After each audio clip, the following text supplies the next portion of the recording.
Esto es una videolectura, la pueden dejar de fondo mientras realizan otras actividades. Esto es Horus, un relato original, episodio 6. El desafío, segunda parte.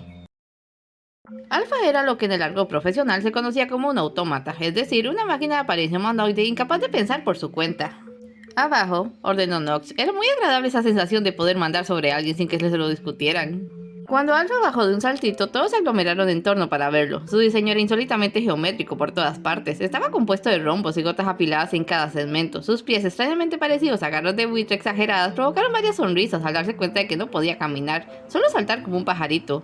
Sus brazos parecían fuera de sitio y se pegaban como alas a los costados, pero no eran sus verdaderas alas. Las reales y responsables de su envergadura bajo la sábana eran dos alas chicas con 3 minimotores por cada lado.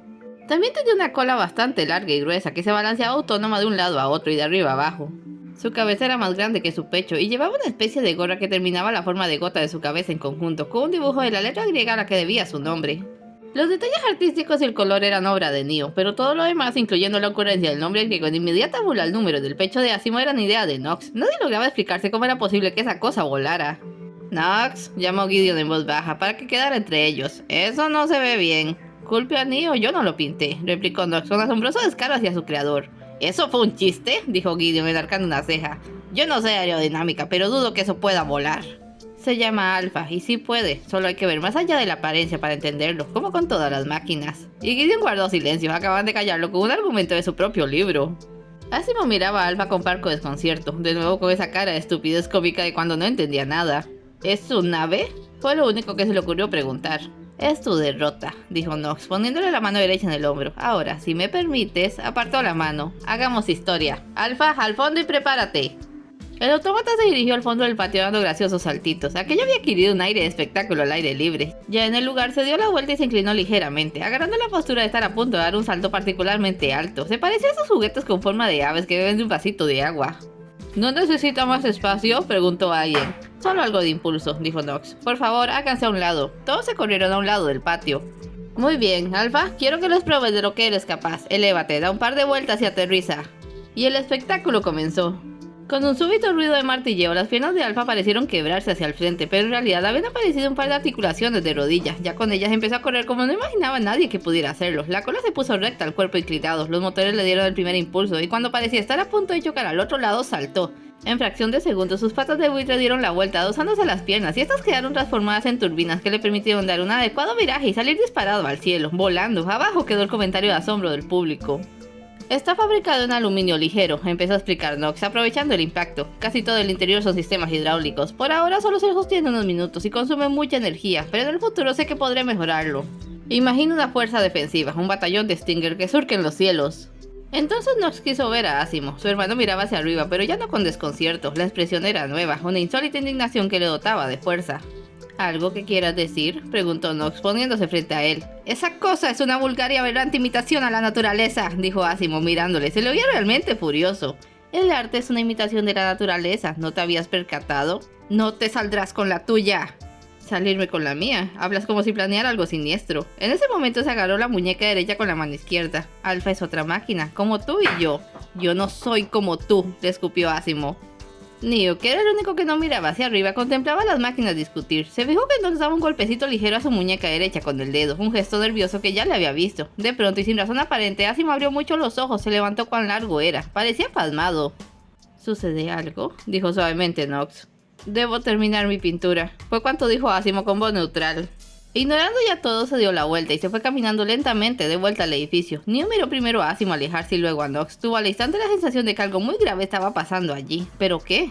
Alpha terminó la segunda vuelta. A mitad del aire sus patas volvieron a la forma original. Sostenido solo por las turbitas de sus alas, aterrizó suavemente. Ya en tierra, sus articulaciones de rodillas se guardaron y se puso a dar saltitos en círculos por el lugar. Necesita hacer eso para enfriarse, explicó Nox. En un rato estará listo si lo quieren ver de nuevo. Ahora, profesor, dijo volviéndose a Gideon. Con respecto a la presentación de la próxima semana, mostraremos a Asimov, dijo Gideon. Nox se quedó frío. La atención general pasó de Alpha a Gideon. Pero, Gideon, dijo Margaret primero. Esto es asombroso. Nox ganó. Él debería... Esto no sirve para nada, replicó Gideon implacable. No necesitamos mostrarle al mundo una máquina que construye otras. Para eso se inventaron las líneas de montaje. Además, y se volvió hacia Nox. Tu pequeña exhibición va totalmente en contra de todas tus palabras de igualdad. Creaste un autómata, una máquina para servirte. ¿Qué tan igualitario es eso? ¡Un momento!, exclamó Nox indignado. Usted nos pidió que hiciéramos lo mejor que podíamos hacer y lo mejor que hago es aprender. Aprendí a crear una máquina y una que nadie más hubiera podido hacer. No es mi culpa que Alpha sea un autómata. Si supiera cómo ya le habría dado mi programa, pero es algo que pretendo hacer en cuanto me sea posible. Me esforcé y lo sabe. ¡No puede! ¡No me digas lo que no puedo hacer!, le gritó Gideon, acercándose y haciéndole retroceder.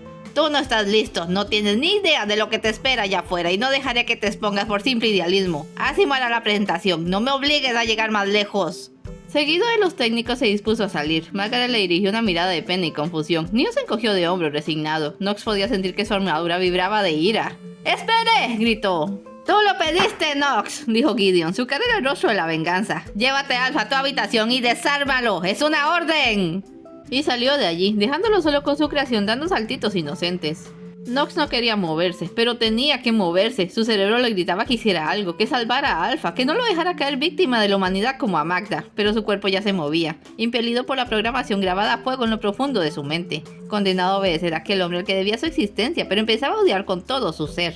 Cuando escuchó su propia voz diciéndole a Alpha que lo siguiera, quiso gritar. El Stinger lo seguía con toda calma, ajeno en su falta de guía. Entró al cuarto y allí Nox logró quedarse quieto mientras él tomaba algunas herramientas. Su cola ancha era lo único que se movía de un lado a otro como un péndulo. Empezó por apagarlos y luego comenzó a soltar las partes, tornillos, remaches, todo el elaborado sistema que había permitido a esa máquina conocer la gloria del vuelo se derrumbaba frente a sus ojos y por obra de sus propias manos. Le había tomado días armarlo, desarmarlo era asombrosamente fácil, pero siempre era así, el arduo esfuerzo de la creación, la cruel rapidez de la destrucción. Mientras llevaba a cabo esa obligada labor le daba tiempo de hacer profundas reflexiones.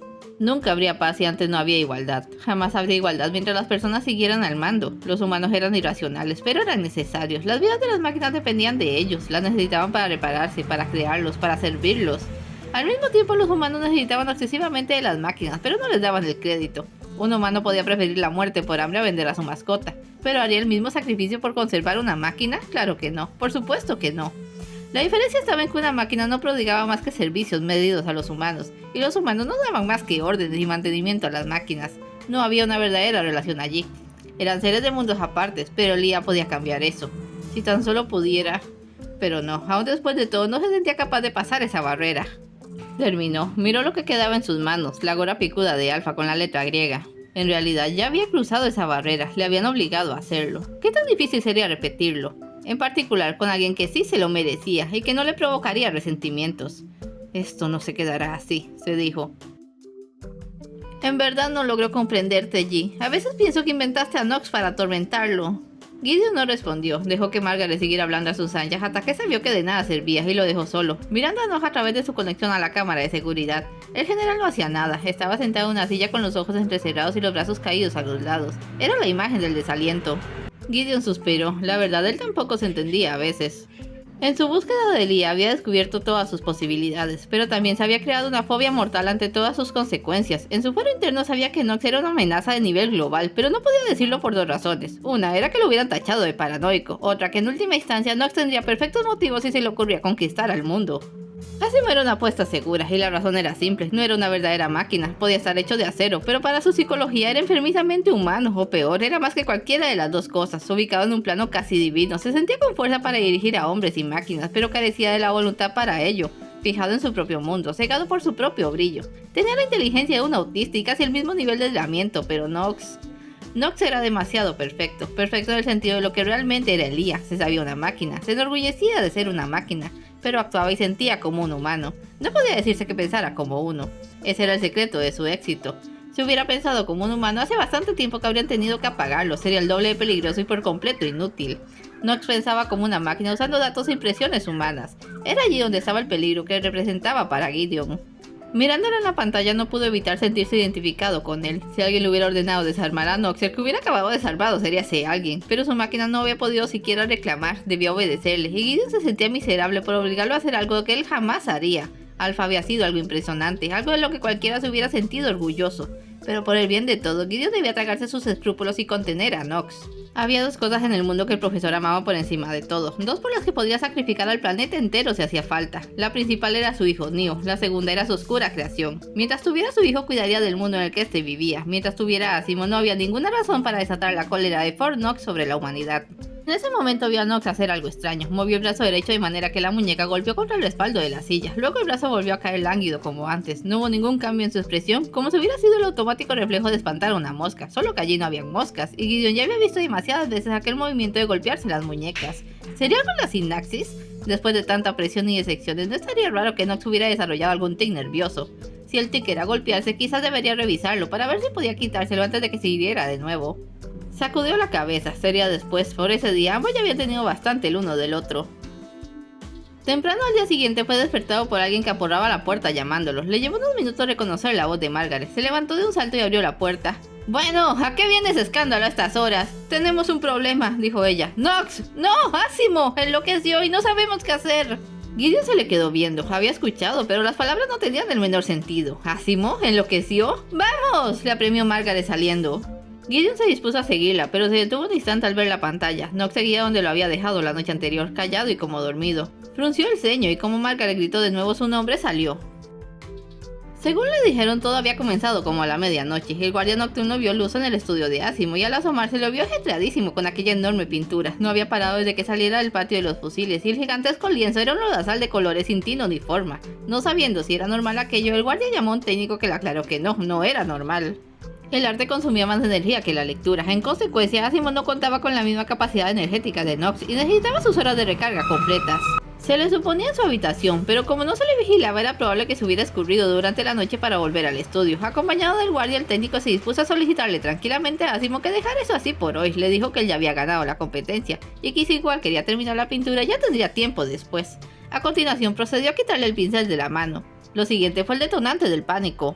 Asimov era quisquilloso, pero no era violento, de modo que cuando golpeó al técnico y le arrancó el pincel quebrándole varios dedos de la mano, el guardia no supo bien qué hacer. Levantó su arma y la cargó. Ya le habían dicho a él y a toda la fuerza de vigilancia que si llegaba el momento debían detener a las máquinas, no debían dispararles al pecho.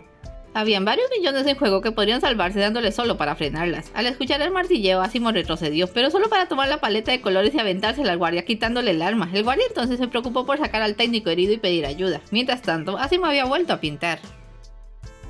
El estudio era un cuarto de control, con una gran ventana espejo y mucho espacio. Asimov lo había elegido personalmente, pues no concebía la idea de dormir y trabajar en el mismo sitio. Ahora había un coro de técnicos aglomerados al lado de la audiencia, mirando a Asimov dar una pincelada tras otra en un lienzo que ya era de un negro goteante por tantas capas de pintura revueltas. Gideon se dispuso a entrar solo. Margaret abrió paso entre el público de la ventana para ver cuando el profesor se abría camino entre el desparramadero de botes y tarros de pintura vacíos que Asimov había dejado.